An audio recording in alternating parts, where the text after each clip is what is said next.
I think that it's really art when the person creating it, whether it's the singer or dancer, visual artist, when it's something that is coming out of them.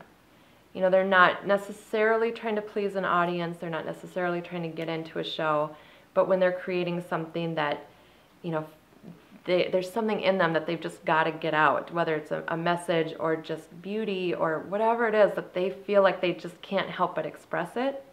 That's what I think art is. I have been painting and doing art really as long as I can remember. My very first painting was Raggedy Ann and Andy when I was 3. I come from a very artistic family. My mom was artistic, and I was really supported all the way through by my family, my high school art teachers, local artists. I entered every contest I could. It's not something that I ever had to discover because it was just as much a part of who I am as, you know, having 2 arms and 2 legs. It's just me. I've always been an artist, and my friends and family and community always knew that that was a big part of who I was, and so it just seemed a very natural flow in my life to continue to do art all the way through.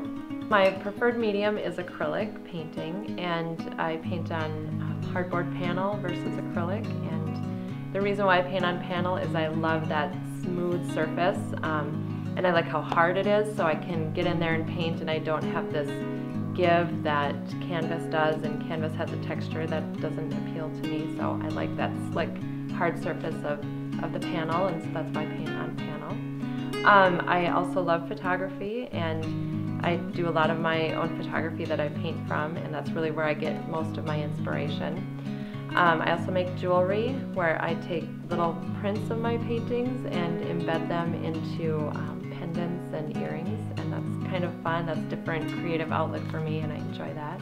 I actually love all of it.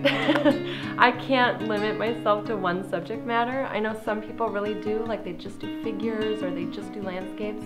And I mean, for me, I just feel like there's so much beauty in the world. And I just want to capture the essence of those things that I find so amazing around me. And I kind of just bounce back and forth. I don't stick with one subject very long. It's kind of like I just want to cover everything.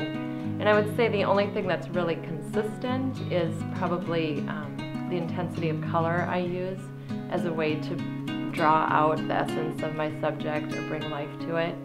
But my subject really is kind of all over the board. Oftentimes for me, I mean, you can tell by looking at my paintings, I like a lot of color, I like high contrast. Usually it's that play of contrast and color, because I want it to be appealing, but it's gotta have that punch. You know, I really like that. I like it when it just jumps out.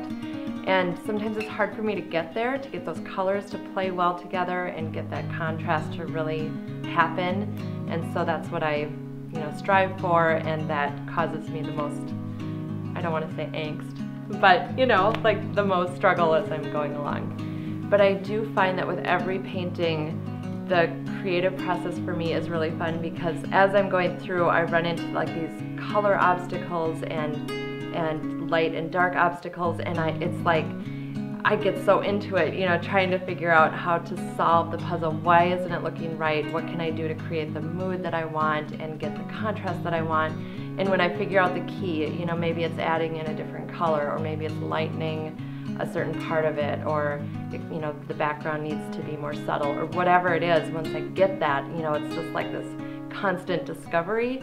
And so on one hand, it is planned out. On the other hand, there's definitely that creative process every time where I feel like I'm learning all over again how to get to that end result that I want. And I always know once I've found it, it's like it just clicks, and I'm, you know, so thrilled, and I get a big high off of that.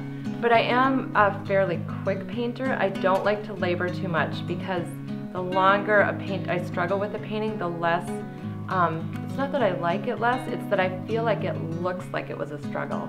I really want my paintings to feel fresh and spontaneous, and I can tell when I'm in a rhythm and I'm figuring out, you know, how to solve this problem, and it comes most naturally. Those are the ones when I'm done that I'm like, yeah, I got it, you know. So yeah, on one hand I do like ruminate over it, but it's best when it can just sort of happen naturally.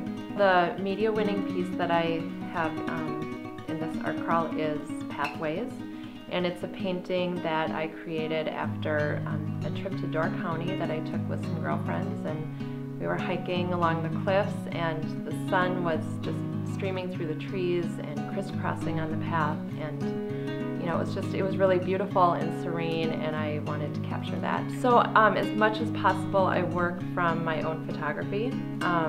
So trees, people, nature, city lights. I'm constantly taking pictures, and I have thousands of archived photos on my computer, because that is ultimately my goal, is to pull out the essence of what I am trying to capture.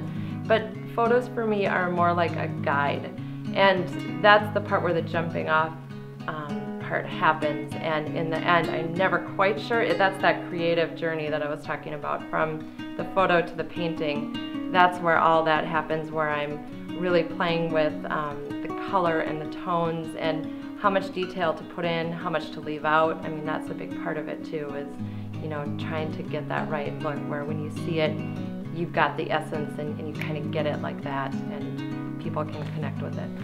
Hi, I'm Greta Sandquist, and I invite you to come to my studio during the Spring Art Crawl in April this year. I'm in the Jax Building, studio number 402. It'd be great to see you.